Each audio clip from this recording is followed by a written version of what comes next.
Bismillahirrahmanirrahim. Assalamu alaikum. I am Nita Akmal, Social Studies teacher with the next lecture of Chapter 1, Geography section, Geography of the Muslim World. Now let's start our topic, Geography of the Muslim World. Now let's move on word geography.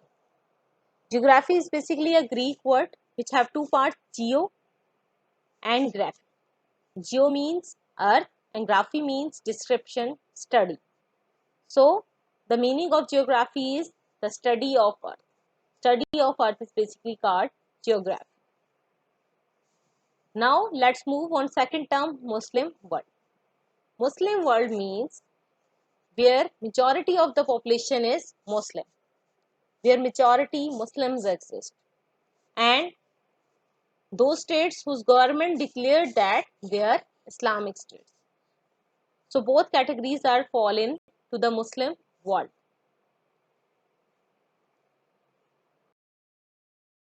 It's mean कि हम इस chapter के अंदर basically जो मुस्लिम world के अंदर शामिल countries हैं उनकी जियोग्राफी डिस्कस करनी है, ठीक है।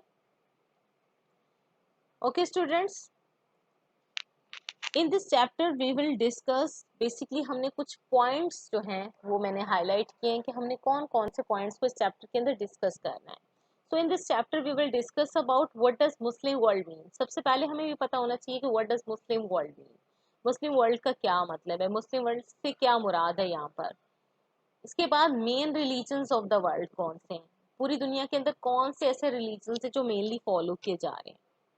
फिर area of the Muslim world क्या है, ये सारी जियोग्राफी के अंडर आते हैं कि उसका एरिया क्या है, ठीक है। इसके बाद how the Islamic countries are bound together, सारे इस्लामिक कंट्रीज क्योंकि उनका लैंडस्केप डिफरेंट है, उनकी लोकेशन डिफरेंट है, ठीक है, इसके बावजूद वो एक दूसरे के साथ बाउंड कैसे हैं, एक दूसरे के साथ कैसे रिलेट करते हैं। फिजिकल फीचर्स, फिजिकल फीचर्स यानी उनका लैंडस्केप कैसा है, ठीक है, ये सारी चीज़ें प्लेन्स पर हैं, प्लेटूज हैं, रिवर्स हैं, क्या है, किस तरह के फिजिकल फीचर, स्लोप्स हैं, कैसे वहाँ पे फिजिकल फीचर्स हैं मुस्लिम वर्ल्ड के। फिर नेचुरल वेजिटेशन क्या है, वहाँ पर किस टाइप के प्लांट्स ग्रो करते हैं, रादर देन के वो फार्म प्रोडक्ट्स हैं वहाँ पर, यहाँ पर नेचुरली ग्रो करने वाले प्लांट्स हैं, ठीक है। सबसे पहले तो हम डिस्कस करेंगे कि what does Muslim world means. हमारा फर्स्ट क्वेश्चन था कि what does Muslim world means. हमने जैसे मैंने आपको पहले भी जब ये टर्म डिस्क्राइब की तो मैंने आपको बताया कि मुस्लिम वर्ल्ड में आपको पता है कि मुस्लिम्स पूरी दुनिया में स्कैटर्ड हैं, पूरी दुनिया में हर हिस्से में मुस्लिम मौजूद हैं, चाहे वो बहुत कम तादाद में हो, लेकिन ऐसा नहीं है कि दुनिया में किसी हिस्से में भी मुस्लिम मौजूद नहीं है। लेकिन फिर भी ऐसे कुछ कंट्रीज जहाँ पर मेजॉरिटी में मुस्लिम्स होते हैं उन्हें हम मुस्लिम वर्ल्ड के अंदर शामिल करेंगे, ठीक है। या फिर ऐसी स्टेट्स जिनकी गवर्नमेंट ने उन्हें डिक्लेयर कर दिया है Islamic state, for example Pakistan है, सऊदी अरेबिया है, इनकी स्टेट्स ने क्लियरली डिक्लेयर किया हुआ है कि ये इस्लामिक स्टेट्स हैं, ठीक है, तो इसको भी हम मुस्लिम वर्ल्ड के अंदर शामिल करते हैं, ठीक है। तो हमारा ये क्वेश्चन क्लियर हो गया कि what does Muslim world. Okay, do you know students? Officially, there are 55 countries whose Muslim population is more than 50 to 100%. Officially देखा जाए तो हमारे पास टोटल 55 ऐसे कंट्रीज हैं जिनकी मुस्लिम जहाँ पर जो एग्जिस्ट करते हैं उनकी पॉपुलेशन 50 से 100% है, ठीक है। अगर हम मेन रिलीजन्स की बात करें कि मेन रिलीजन्स कौन कौन से हैं, तो हमारे पास 4 मेन रिलीजन्स हैं पूरी वर्ल्ड के अंदर जो फॉलो किए जाते हैं। उसमें टॉप जो है वो क्रिश्चियनिटी है, इसके बाद इस्लाम है, इसके बाद हिंदुइज्म है, बुद्धिज़्म है, और इसके अलावा जो दूसरे बहुत सारे रिलीजन्स फॉलो किए जाते हैं वो हैं। यहाँ पर आपको स्क्रीन पर एक ग्राफ शो हो रहा है, ठीक है, इस ग्राफ में परसेंटेजेस दी हुई है। सबसे पहले तो बुद्धिस्ट की परसेंटेज दी हुई है। बुद्धिस्ट जो है वो 6% फॉलोअर्स बुद्धिस्ट के मौजूद हैं, यानी बुद्धिज्म जो फॉलो करते हैं वो 6% है। इसके अलावा हिंदुइज्म के फॉलोअर्स यानी हिंदूज जो हैं वो 14% हैं पूरी वर्ल्ड में। मुस्लिम इस्लाम जो है वो फास्टेस्ट ग्रोइंग रिलीजन है और इसके फॉलोअर्स की तादाद जो है वो 21% है। और क्रिश्चियंस सबसे ज़्यादा फॉलो किए जाने वाला रिलीजन है और 33% इसके फॉलोअर्स मौजूद हैं। इसके अलावा बहुत सारे दूसरे रिलीजन्स हैं जो कि मिलाकर जिसकी परसेंटेज जो है वो 26% बनती है।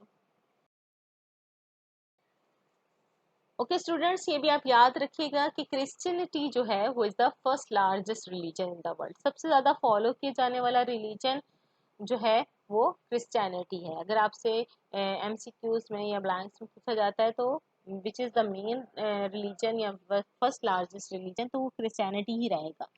सेकेंड रिलीजन जो है वो सेकेंड लार्जेस्ट जो है वो इस्लाम है, लेकिन इस्लाम की ये क्वालिटी है कि वो सेकेंड होने के साथ साथ फास्टिंग ग्रोइंग बन रही है, यानी सबसे ज़्यादा फॉलो किया जाना और तेज़ी से फॉलो किए जाने वाला रिलीजन इस्लाम।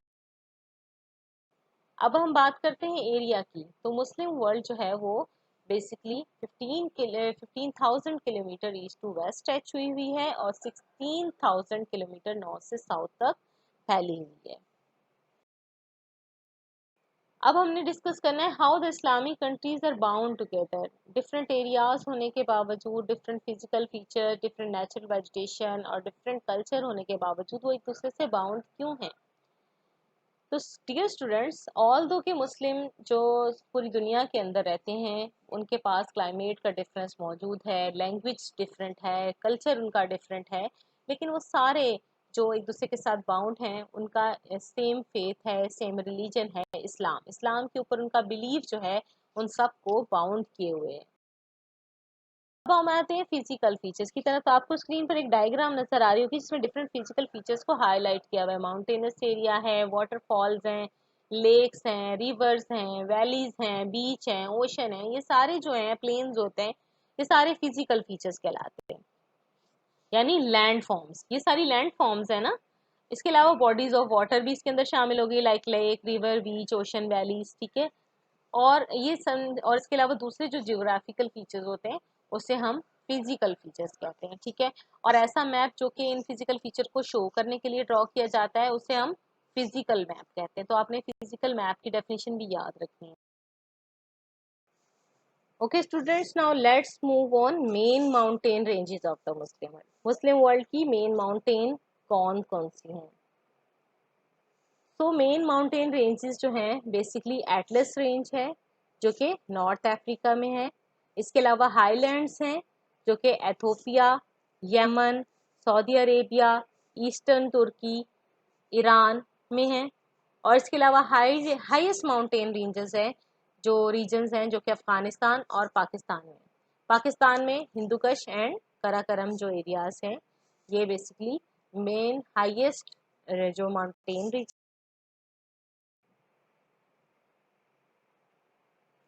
डियर स्टूडेंट्स, यहाँ स्क्रीन पर आपको एक मैप नजर आ रहा है। ये बेसिकली एक पॉलिटिकल मैप है जो कि बाउंड्रीज को शो करता है। यहाँ पे आपको कंट्रीज के नेम नजर आ रहे होंगे, इनकी बाउंड्रीज नजर आ रही होंगी कि कौन सा कंट्री किस कंट्री के साथ अटैच है, किस कंट्री के पास मौजूद है। इनकी लोकेशन पता चल रही है कि कौन कौन सा कंट्रीज कहाँ पर प्लेस करता है, ठीक है। तो इसको हम कहते हैं पॉलिटिकल मैप्स। डियर स्टूडेंट्स, आप सोच रहे होंगे कि व्हाट आर पॉलिटिकल मैप्स। मैंने यहाँ आपको बताया कि पॉलिटिकल मैप्स हैं। तो ये पॉलिटिकल मैप्स बेसिकली होता क्या है? पॉलिटिकल मैप्स बेसिकली यूज होता है नेशनल और इंटरनेशनल बाउंड्रीज को शो करने के लिए, ठीक है। इस कंट्रीज के अंदर आपको जो मैप मैंने आपको शो कराया था उसमें आपको सिर्फ बाउंड्रीज विद नेम पता चल रही थी। अब चाहे वो नेशनल लेवल पर हो, जैसे अगर पाकिस्तान का मैप होगा तो उसमें पाकिस्तान के एरियाज को कंसीडर किया जाएगा, वो नेशनल बाउंड्रीज होंगी ना, कि उसके अंदर आपको शो किया जाएगा कि भाई पाकिस्तान में कौन कौन से प्रोविंसेस हैं, पाकिस्तान में कौन कौन से सिटीज हैं, कौन कौन से एरियाज हैं। और ऐसे ही जो इंटरनेशनल मैप है वहाँ सिर्फ कंट्रीज के नेम आपको बताए गए हैं कि कंट्रीज हैं, या इस तरह से ये भी हो सकता है कि आपको सिर्फ ओशन वाइज बताया जाए कि कितने जो आपके ओशंस हैं जो 7, उनके अकॉर्डिंग मैप ड्रॉ किया जाता है। यानी सिर्फ आपको बाउंड्रीज शो की जाती हैं, चाहे वो नेशनल बाउंड्रीज हो या इंटरनेशनल बाउंड्रीज हैं, तो उसको हम पॉलिटिक्स। अब हम आते हैं नेचुरल वेजिटेशन की तरफ कि मुस्लिम वर्ल्ड की नेचुरल वेजिटेशन क्या है। मुस्लिम वर्ल्ड के अंदर मलाइशिया, इंडोनेशिया और अफ्रीका के कुछ पार्ट्स में सिर्फ जो है नेचुरल वेजिटेशन होती है, वो इन वेरी लिटिल अमाउंट। लेकिन half of the Muslim world जो है वो हॉट डेजर्ट पे मुश्तमिल है, टेम्परेट डेजर्ट, सेमी डेजर्ट और स्क्रब लैंड्स पे। जहाँ पर रेनफॉल कम होती है जिसकी वजह से वहाँ पर नेचुरल वेजिटेशन ना होने के बराबर होती है। और लेकिन कुछ एरियाज ऐसे हैं, कुछ कंट्रीज ऐसे हैं जहाँ पर नेचुरल वेजिटेशन हमें मिलती है, जैसे मलेशिया, इंडोनेशिया और अफ्रीका के कुछ पार्ट्स। ओके डियर स्टूडेंट्स, आप सोच रहे होंगे कि what is natural vegetation. Natural vegetation क्या है? तो वेजिटेशन का मतलब होता है प्लांट्स, और नेचुरल मीन्स जो नेचुरली ग्रो करते हैं, जिसमें ह्यूमन इन्वायरमेंट नहीं होती। ठीक है, फार्म प्रोडक्ट्स जो होते हैं वो हमारे फार्मर्स ग्रो करते हैं, लेकिन नेचुरल वेजिटेशन में किसी किस्म की इन्वॉल्वमेंट नहीं होती, ये नेचुरली ग्रो करते हैं। इसमें फैक्टर्स इन्वॉल्व होते हैं, लाइक अगर रेनफॉल फैक्टर है इम्पॉर्टेंट, टेम्परेचर फैक्टर है, ये दोनों फैक्टर इन्वॉल्व होते हैं जिसके थ्रू जो है वो नेचुरल वेजिटेशन जो है ग्रो करती है। ठीक है, तो ऐसे प्लांट्स जो कि नेचुरली ग्रो करते हैं विदाउट ह्यूमन इन्वॉल्वमेंट, उन्हें हम नेचुरल वेजिटेशन कहते हैं।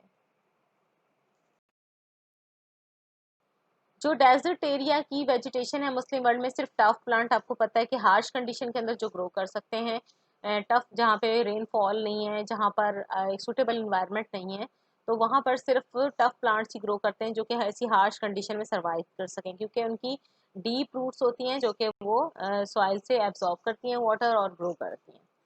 सोर्स ऑफ फूड फॉर, कि ये जो टफ प्लांट्स हैं वो सोर्स किसके हैं, कौन इसे यूज करता है, तो ये बेसिकली जो हार्डियस्ट शीप और गोट्स होती हैं, जो कि नोमैडिक और सेमी नोमैडिक पीपल जो यहाँ पर अपनी इन चीज़ों को, या अपने शीप्स को, अपने एनिमल्स को, अपने फ्लॉक्स को यहाँ पर वॉन्डर करने कराने के लिए लेकर आते हैं, एंड उनके लिए जो है ये एज अ फूड यूज होती है। ठीक है, पेस्चर का मतलब यहाँ पर फूड। अब हमारे पास जो मुस्लिम वर्ल्ड के अंदर considerable areas of rain forest हैं। रेन फॉरेस्ट एरियाज हमने चैप्टर 2 में भी डिस्कस करेंगे कि रेन फॉरेस्ट एरियाज बेसिकली कौन से एरियाज होते हैं जहाँ बहुत ज़्यादा रेनफॉल होती है, हैवी वेजिटेशन होती है, नेचुरल फॉरेस्ट एरियाज होते हैं और रिच ऑफ ऑक्सीजन होते हैं, यहाँ पे वाइल्ड लाइफ होती है। तो क्योंकि यहाँ पे रेनफॉल बहुत अच्छी होती है, इसलिए यहाँ का टेम्परेचर भी मॉडरेट होता है। तो ये हमारे पास जो मुस्लिम वर्ल्ड के अंदर जो कंसीडरेबल एरियाज हैं वो हैं सेंट्रल अफ्रीका और साउथ ईस्ट एशिया। और यहाँ पे जो नेचुरल वेजिटेशन होती है वो होती है रबर, टिम्बर और ट्रॉपिकल फ्रूट्स। ठीक है, tropical fruits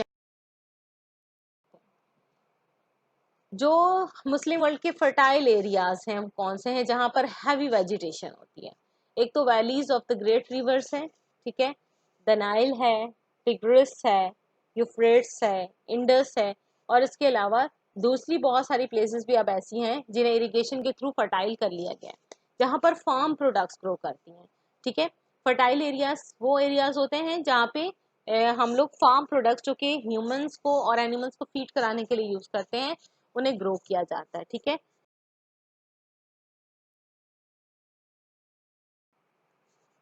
thank you so much, hope so आज का लेसन आपको अच्छी तरीके से अंडरस्टैंड हो गया होगा। इंशाल्लाह we will be there with the next lecture. अल्लाह हाफिज, अपना ख्याल रखिएगा।